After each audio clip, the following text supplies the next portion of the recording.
Welcome friends, welcome to Niranjan home kitchen. நாம் இன்றைக்கி simple chicken வறுவல் செய்கிறது எப்படின்னு பார்க்க போகிறோம். இது ரொம்ப சாஃப்டாக, டேஸ்ட்டாக, ரொம்ப ஈஸியாக எப்படி செய்கிறதுன்னு பார்க்கலாம். அதுக்கு நான் சிக்கன் வந்து 1 கிலோ எடுத்துகிட்டு நல்லா கழுவிட்டு 4-5 தடவை கழுவிட்டு மஞ்சத்தூள், மிளகாய்த்தூள், உப்பு போட்டு நல்லா முதல்ல கலந்து விட்டுக்கலாம்.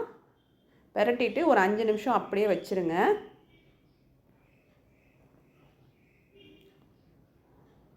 அதில் கொஞ்சமாக கழனி தண்ணி ஊற்றி நம்ம வேக வச்சுக்கலாம்.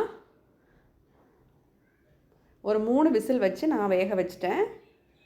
இதில் எலும்பில்லாத கறியை மட்டும்தான் நம்ம இப்போ வறுவலுக்கு நம்ம யூஸ் படுத்த போகிறோம்.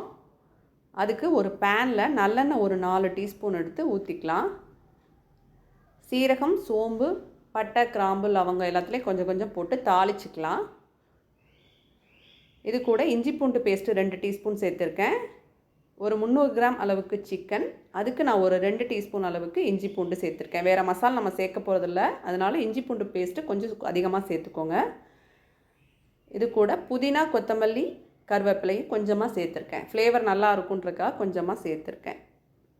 இப்போ நம்ம சிக்கன் சேர்த்துட்டு அது கூட கொஞ்சமாக மஞ்சத்தூள், மிளகாய்த்தூள், உப்பு அளவாக சேர்த்துக்கோங்க. சூப்பு தண்ணி இருந்தாலும் அதுவும் சேர்த்து வேக வச்சுக்கலாம்.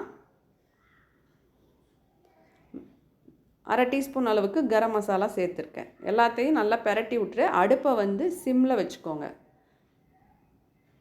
அது கூட ஒரு 3 டீஸ்பூன் அளவுக்கு தயிர், கெட்டி தயிர் சேர்த்துருக்கேன். அதிகமாக புளிப்பு இல்லாத தயிர் சேர்த்துருக்கேன்.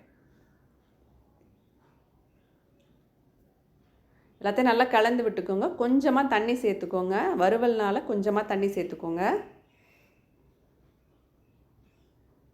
எல்லாத்தையும் நல்லா கலந்து விட்டுட்டு ஒரு மூடி போட்டு நல்லா எண்ணெய் பிரிஞ்சு வர வரைக்கும் வேக வைங்க.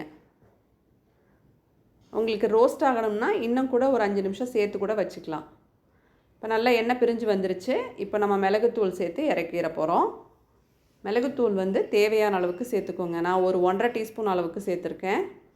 காரத்துக்கு தகுந்தாப்பில் நீங்கள் சேர்த்துக்கோங்க. நல்லா மிக்ஸ் பண்ணி விட்டுட்டு ஒரு 5 நிமிஷம் மூடி போட்டு வைங்க. இன்னும் கொஞ்சம் நல்லா ரோஸ்ட் ஆகி கிடைக்கும்.